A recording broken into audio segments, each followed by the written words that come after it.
서로의 무소유 월든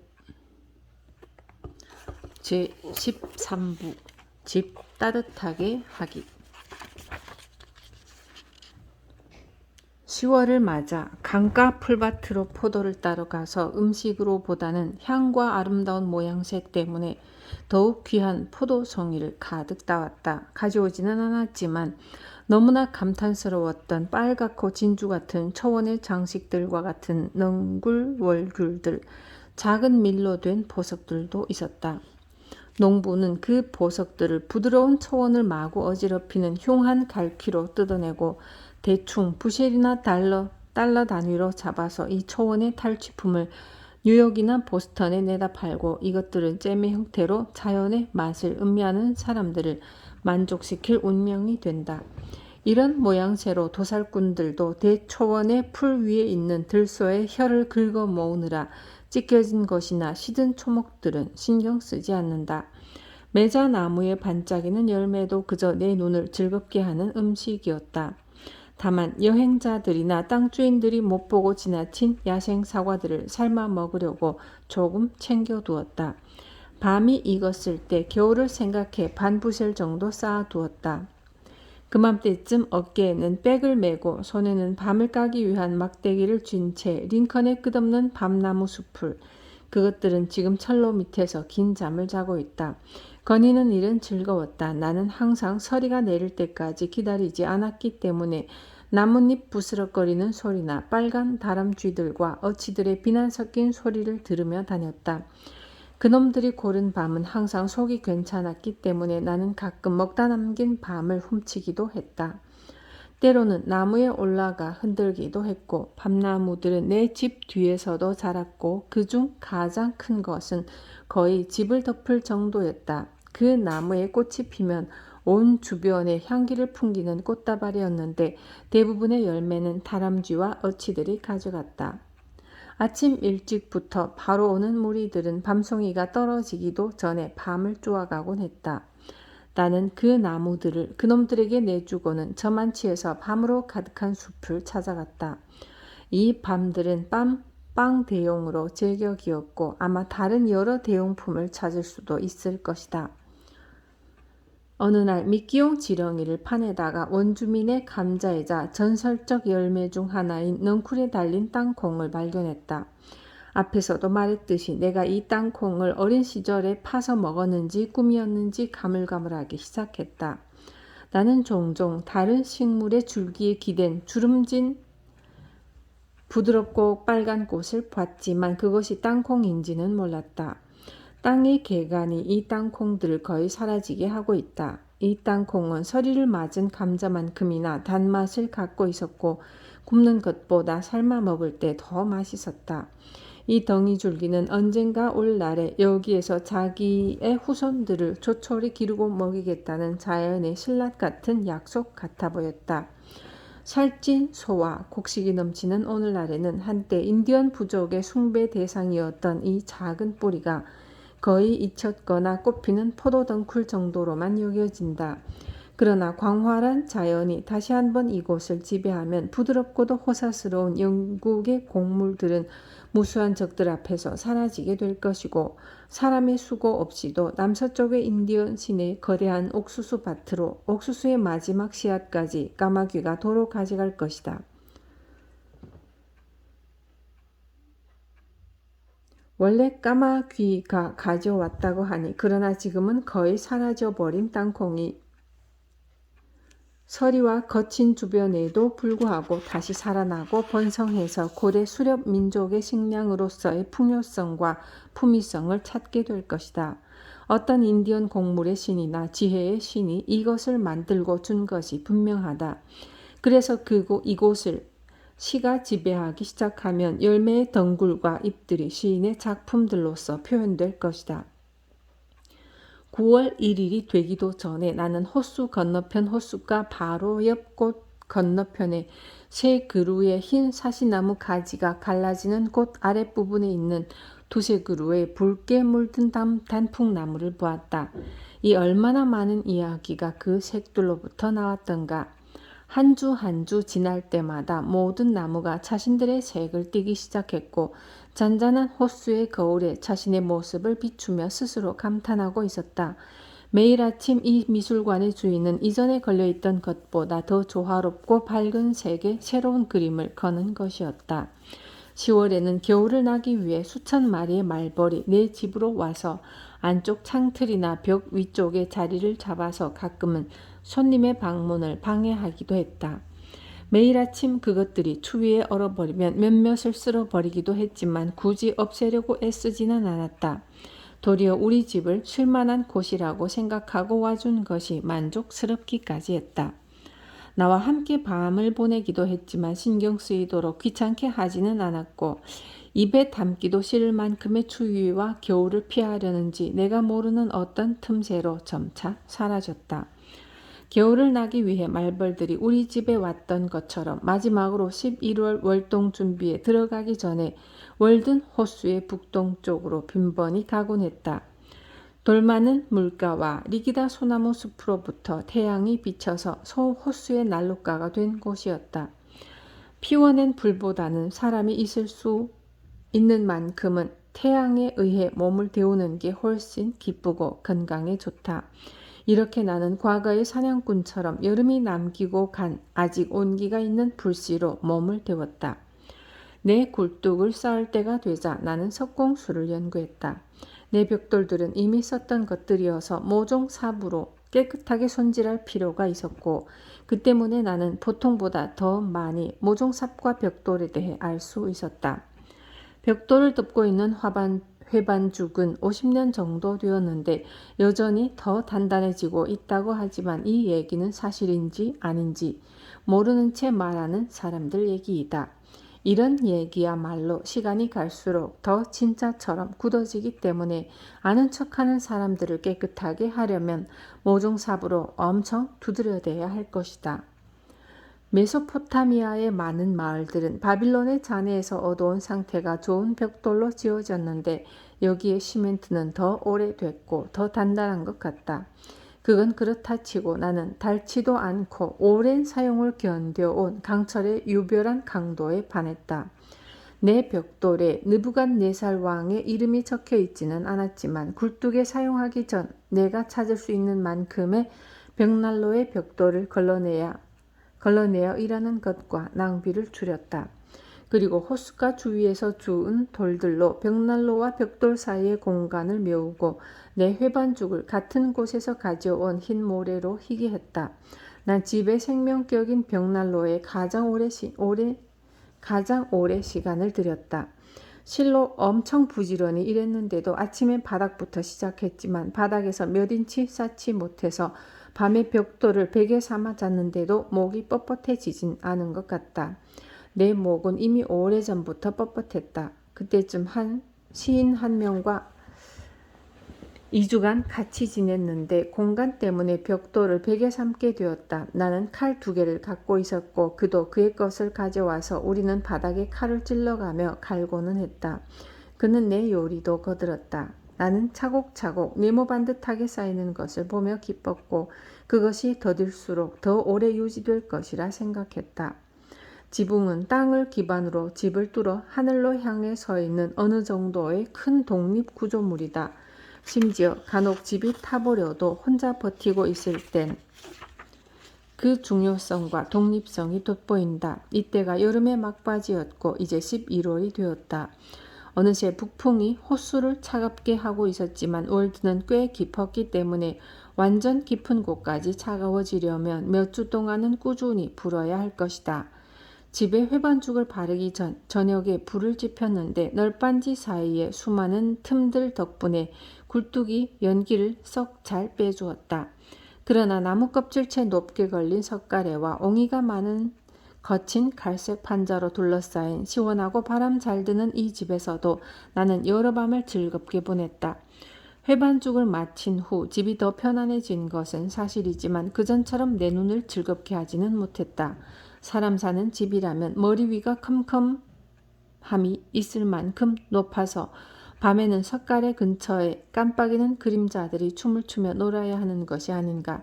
이런 형상들이 벽에 그리는 수채화나 가장 비싼 가구들보다 공상이나 상상에 더욱 제격이다. 휴식을 취하기도 따뜻함을 갖기도 할 때 내가 집에서 산다고 말할 수 있을 것이다. 나무를 난로에서 떼놓으려고 한 쌍의 장작 받침쇠를 갖고 있었는데 덕분에 내가 만든 굴뚝의 뒤쪽에 검댕이가 생기는 걸 보며 기분 좋을 수 있었다. 그리고 보통 때보다 더 큰 만족과 권리를 갖고 불을 지폈다. 내 집은 작아서 메아리를 듣기는 어려웠지만 이웃들과 거리가 있었고 혼자 살기에는 넉넉해 보였다. 집의 멋진 것들은 모두 한 방에 있었다. 부엌, 침실, 거실과 객실 역할을 했고 부모건 자식이건 주인이건 하인이건 집에 살면서 얻을 수 있는 모든 만족을 즐길 수 있었다. 카토는 한 가정의 주인은 그의 소박한 집을 가지고 있어야만 한다고 했다. 기름과 지하실을 갖고 많은 술통이 있어야 힘든 시기에도 잘 버틸 수 있을 것이다. 이것이 집주인의 이득이자 덕 그리고 영광이다고 했다. 나는 내 지하에 감자로 채운 작은 통 하나와 바구미가 섞인 완두콩 2쿼트 정도를 갖고 있었고 선반에는 조금의 쌀과 당밀 한 병 그리고 호밀과 옥수수 가루 한 팩씩 갖고 있었다. 나는 가끔 황금 시대에 더 크고 많은 사람들이 북적이는 집을 상상해 본다. 건실한 건축재로 만들어졌으며 쓸모없는 장식은 하나도 없고 천장이나 회반죽이 되어 있지 않은 넓고 원시적인 방 한 개뿐이다. 다듬어지지 않은 석가래와 마룻대가 머리 위 낮은 천장을 받쳐 비나 눈을 막아준다. 문지방에 서 있는 오래된 왕조의 농업의 신와상에게 경의를 표하면 왕대공과 쌍대공이 당신의 충성을 받으려 서 있다.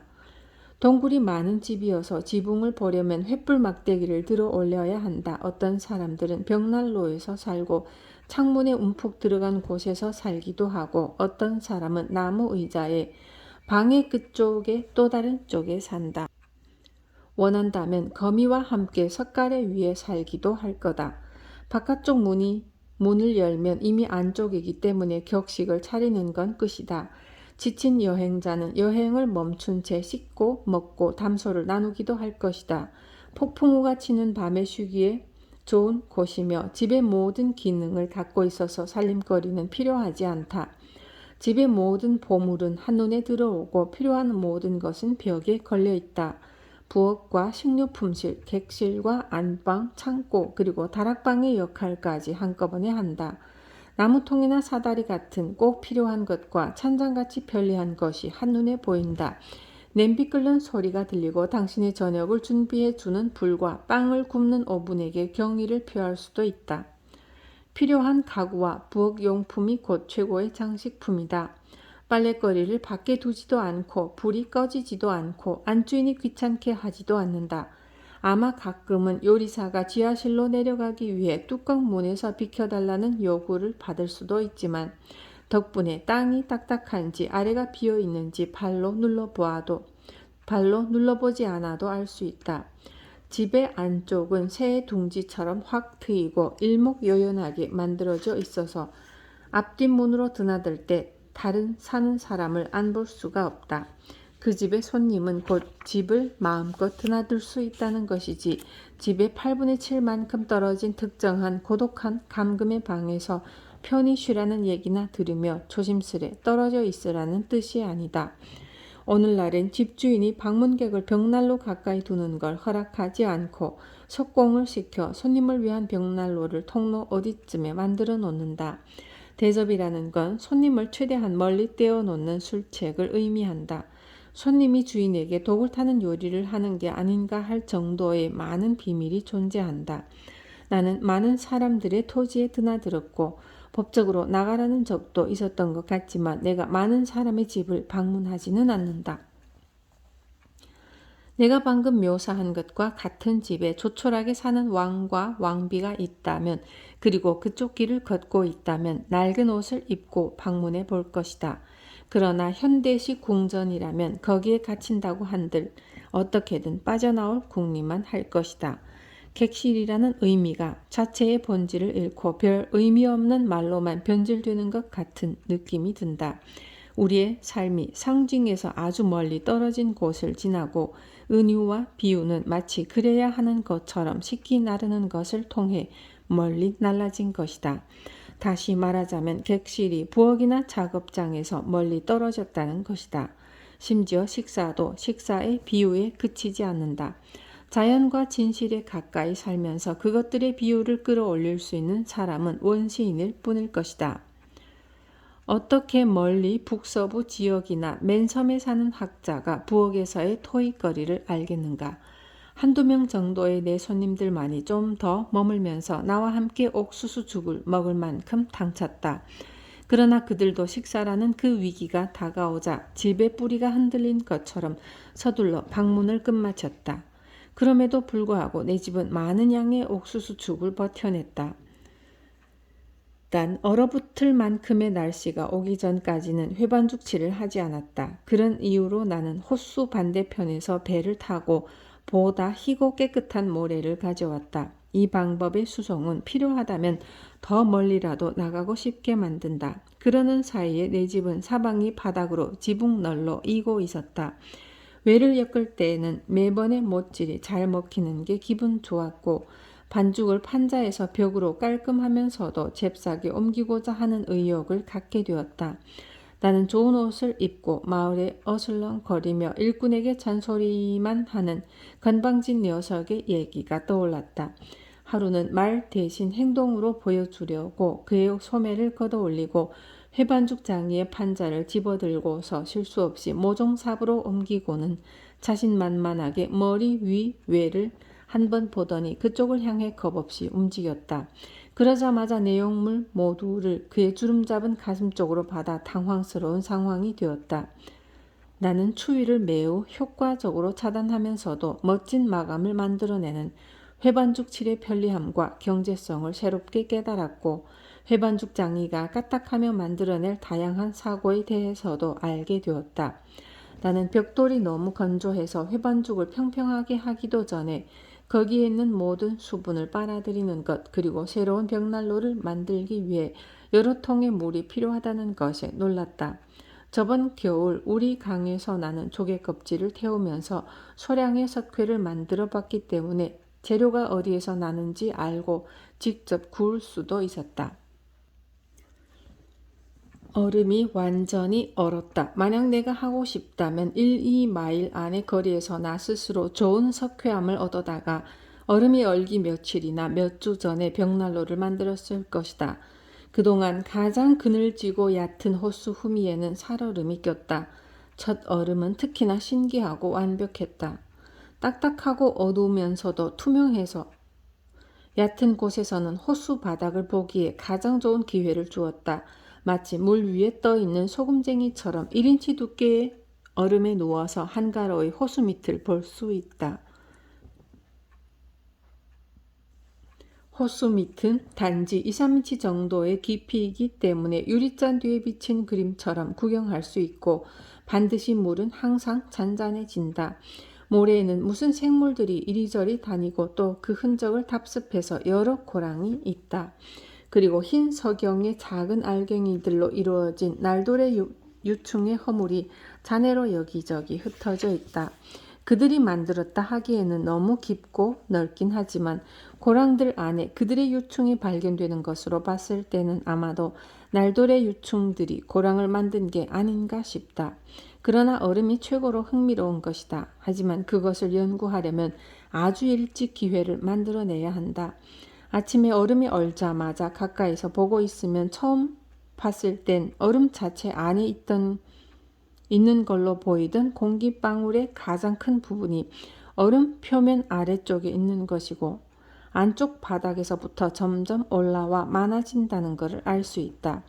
이때는 아직 얼음이 비교적 단단하고 어두운 색이기 때문에 얼음을 통해서 물을 볼 수 있다. 이 공기방울들은 지름이 0.0125에서 0.125인치의 크기들이고 매우 맑고 아름다워서 얼음을 통해 얼굴이 비치는 걸 볼 수 있다. 얼음 1제곱인치당 3-40개의 공기방울이 있을 것이다. 그리고 얼음 안에는 이미 0.5인치 정도 길이의 위쪽을 향한 날카롭고 긴 직사각형의 수직식 공기방울이 있다. 또 생긴 지 얼마 안 된 얼음들은 구슬꿰미처럼 정밀한 둥근 얼음들이 서로 붙어있는 경우가 많다. 그러나 얼음 내부의 공기방울들이 얼음 아래의 것만큼 많거나 눈에 띄지는 않는다. 간혹 나는 얼음이 얼마나 두꺼운지 보려고 돌을 던지곤 했다. 그러면 그 돌과 함께 바람이 들어가 아주 크고 흰 공기방울들을 얼음 밑에 만들곤 했다. 하루는 이틀이 지난 후 같은 장소에 가보았는데 1인치 더 큰 얼음이 생기긴 했지만 그 공기방울들은 여전히 그대로 살아있었다. 그러나 요 이틀은 늦가을처럼 따뜻한 날이었기 때문에 물바닥에 진 초록색을 보여주던 얼음은 투명하지 않았고 희끄무리하거나 회색빛이었다. 그리고 두께는 2배나 가까워졌지만 강도는 전보다 약했다. 날씨의 따뜻함이 공기방울을 크게 팽창시켜서 서로 맞물려 그 일정함을 잃어버렸기 때문이다. 더 이상 정밀하게 서로 붙어있지 않았고 가방에서 쏟아낸 은과 같이 서로 겹쳐있거나 얇은 틈을 채운 가느다란 조각 같았다. 아름다움도 사라졌고 바닥을 보기에도 너무 늦어버린 것이다. 새로운 얼음과 내 큰 공기방울의 위치가 어떻게 되었는지 궁금한 마음에 중간 크기 정도의 공기방울이 있는 얼음을 깨뜨리고는 뒤집었다.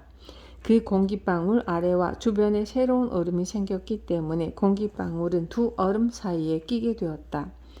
아래 얼음에 완전히 들어간 기포였지만 위쪽 얼음에 가까웠고 평평하거나 둥근 끝을 가진 약간은 렌즈 모양이었다. 두께는 0.25인치였고 지름은 4인치였다. 내가 놀란 것은 얼음의 기포 바로 밑이 받침 접시를 뒤집은 모양으로 일정하게 녹은 것이었다.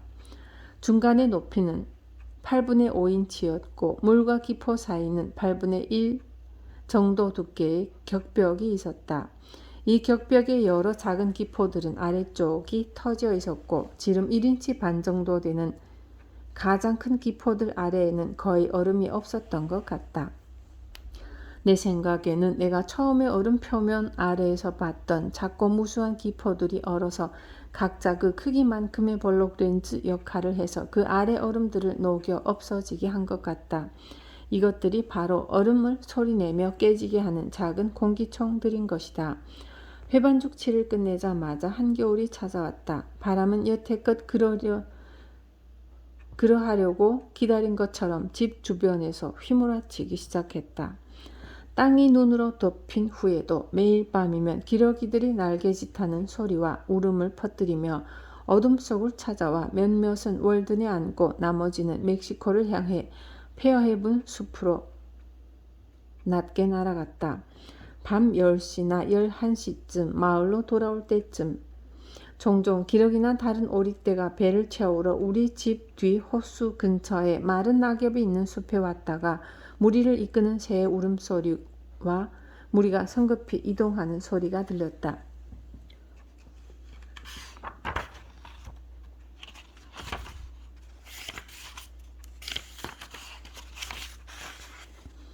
월든 호수가 처음으로 모두 얼어붙은 1845년 12월 22일 밤에 플린트 호수와 다른 얕은 호수들 그리고 강은 이미 열흘이나 더 이전에 얼어 있었다. 1846년 12월 15일, 1849년 12월 31일, 1850년 12월 27일, 1852년 1월 5일, 그리고 1853년 12월 31일에 모두 얼어 있었다.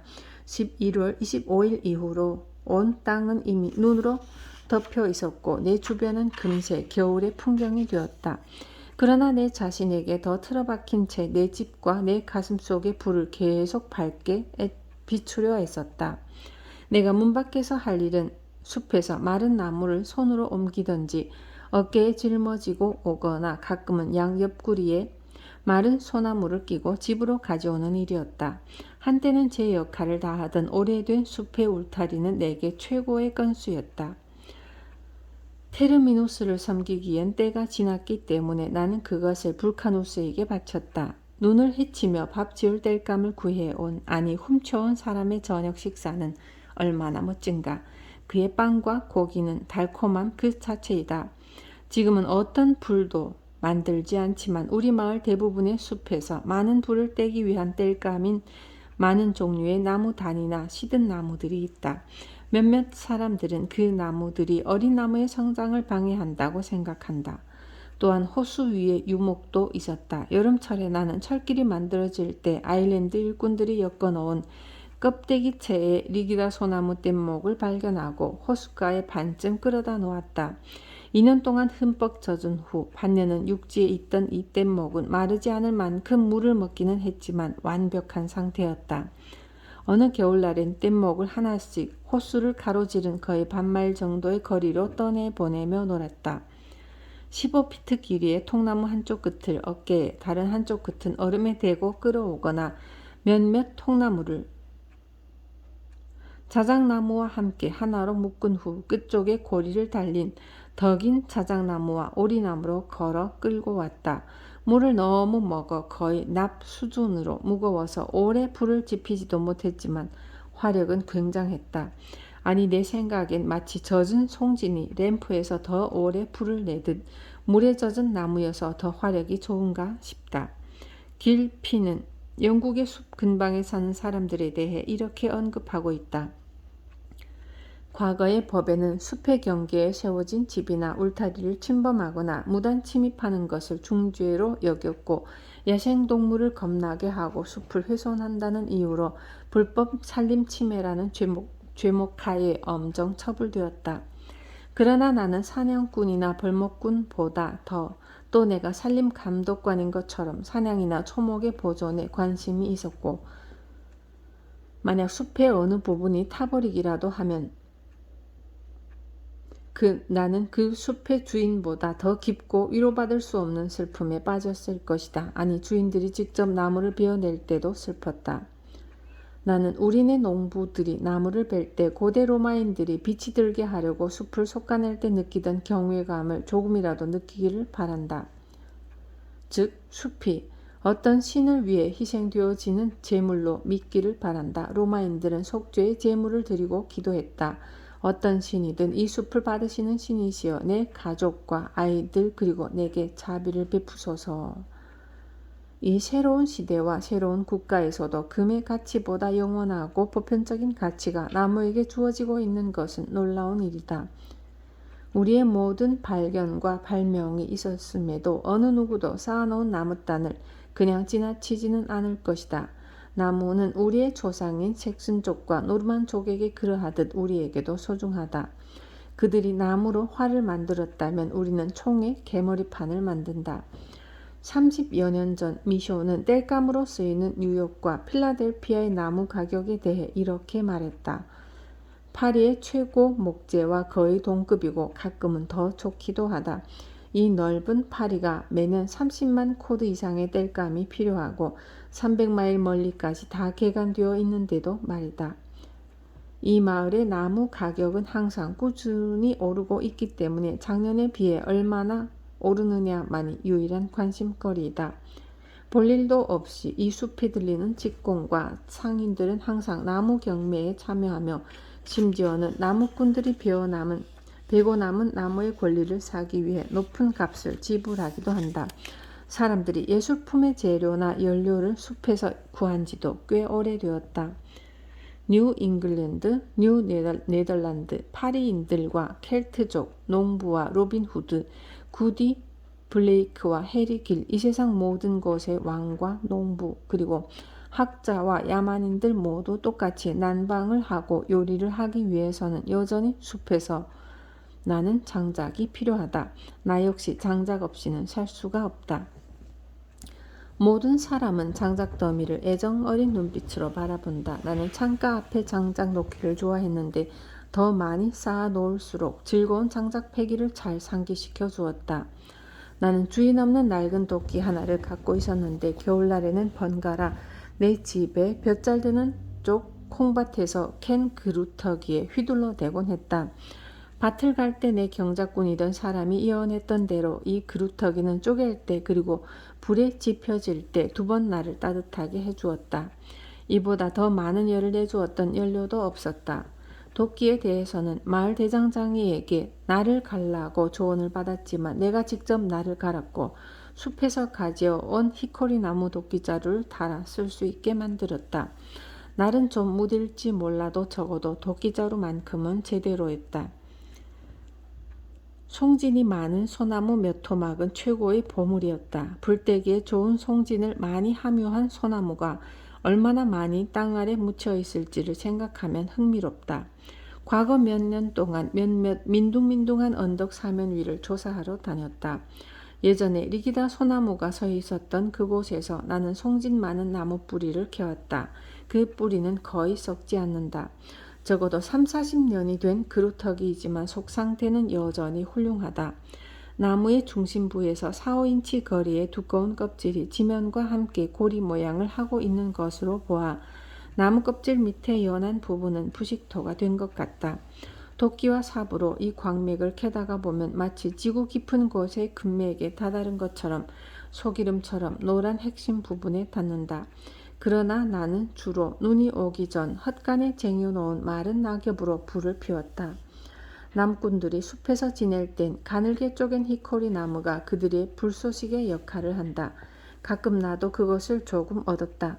마을 사람들이 지평선 너머에서 불을 지피면 나 또한 월든 계곡의 여러 야생 서식 동물들에게 굴뚝에서 자욱한 연기를 내보냄으로써 내가 깨어있다는 것을 알렸다. 가벼운 날개를 가진 연기여, 하늘로 오르며 자신의 날개를 녹이는 아카로스 같은 새여, 울지 않는 종달새여, 새벽의 사자여, 너의 둥지인 마을의 위를 맴도는구나. 혹시 사라지는 꿈인가? 너의 치마를 잡아채는 한밤의 어두운 환상인가? 밤에는 별을 감추고 낮에는 빛을 가리고 해를 지우는구나. 이 물가에서 날아올라라 나의 향이여. 그리고 이 맑은 불꽃을 용서해달라고 간청해라. 갓 자른 딱딱한 나무는 비록 많이 사용하지는 않았지만 다른 어떤 나무보다 내 의도에 부합했다. 겨울 오후에 산책을 나갈 때 가끔 나는 잘 타고 있는 불을 내버려 두었는데 서너 시간이 지나서 돌아와 보면 그 불은 여전히 살아서 이글거리고 있었다. 내가 집을 떠난 후에도 집은 텅 빈 것이 아니었다. 그것은 마치 활달한 가정부가 있는 것 같았다. 우리 집에 사는 건 나와 불이었고 이 불은 대부분의 경우 믿음직스러웠다. 그러던 어느 날 나는 나무를 패고 있었는데 문득 창문 안을 들여다보고 싶었고 집에 불이 붙은 건 아닌지 알고 싶었다. 이게 내 기억으로는 불 때문에 유독 불안했던 유일한 때이다. 그래서 나는 내 침대에 붙은 불꽃을 받고 끌 때쯤에는 내 손 크기만큼 태워 먹었을 때였다.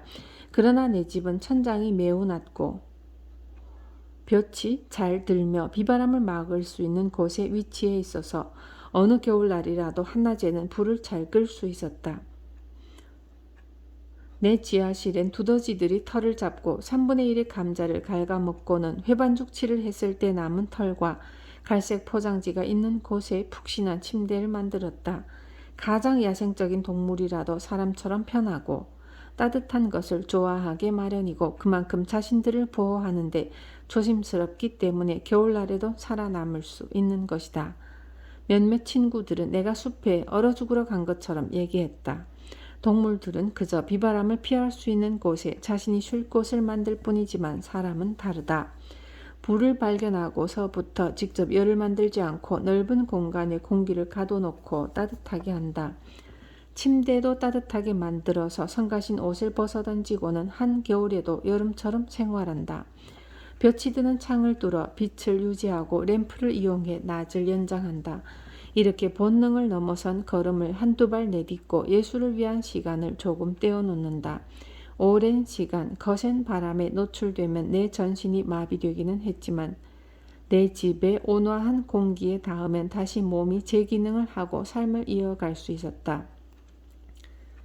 하지만 이 점에 있어선 가장 비싼 집에 사는 사람이라도 내세울 게 없을 뿐더러 최후의 인류가 어떻게 될지에 대해 궁금해할 필요도 없는 것이다. 북쪽에서 조금만 거센 바람이 불면 사람의 목숨은 언제든지 끊어질 수 있다. 혹한의 금요일이니 대폭설의 날로부터 날짜를 세긴 해도 좀 더 추운 금요일이나 더 많은 폭설이 오면 지구상의 인류의 생존의 종지부를 찍는 것이다. 숲은 내 것이 아니었기 때문에 이듬해 겨울부터 실용적인 조리용 난로를 쓰기 시작했다. 하지만 벽난로만큼 불이 오래가지는 않았다. 대체로 요리는 더 이상 시적이지 않고 그저 화학작용일 뿐이다. 요즘같이 작은 난로를 쓰는 시대에는 인디언 때 재 속에 감자를 구워 먹었던 사실이 곧 잊힐 것이다. 난로는 자리를 많이 차지하고 방의 냄새도 풍기는 데다 불까지 보이지 않으니 난 친구 하나를 잃은 것 같다. 불길 속에는 항상 얼굴이 하나 들어있다. 노동자는 저녁 때 그 불빛의 얼굴을 들여다보며 낮 동안 쌓은 세속적임과 찌꺼기에 대한 생각들을 정화시키지만 이제 나는 더 이상 불을 가만히 볼 수 없다. 이 상황에 꼭 맞는 시가 떠올랐다. 밝게 빛나는 불꽃들아, 너의 살가운 인생을 비추는 헤아림을 절대 거둬가지 말아다오. 내 희망 말고 어떤 것이 이렇게 밝게 타올랐을까? 내 운명 말고 어떤 것이 이 밤에 깊숙이 잠겼을까? 왜 그대는 우리의 거실과 난로가에서 쫓겨났을까? 모두에게 환영받고 사랑받던 그대인데 너의 존재가 너무나 무딘 우리 삶의 빛으로 존재하기에는 너무나 화려했나? 그대의 밝은 빛이 우리의 영혼과 신비한 이야기를 한 탓일까? 너무나 과감한 비밀을 나눠서인가? 그래 우리는 안전하고 건강하다. 희미한 그림자 불빛조차 없고 기쁘지도 슬프지도 않은 그저 내 손발만 따스하게 해주는 난로가에 앉아있기 때문이다. 갈망함도 없다. 누군가의 작고 실용적인 난로 옆에 앉아 잠들지도 모른다. 오래된 옛 장작불에 흔들리는 불씨 옆에서 우리와 함께 얘기했던 어두운 과거에서 걸어나온 유령을 두려워하지도 않는다.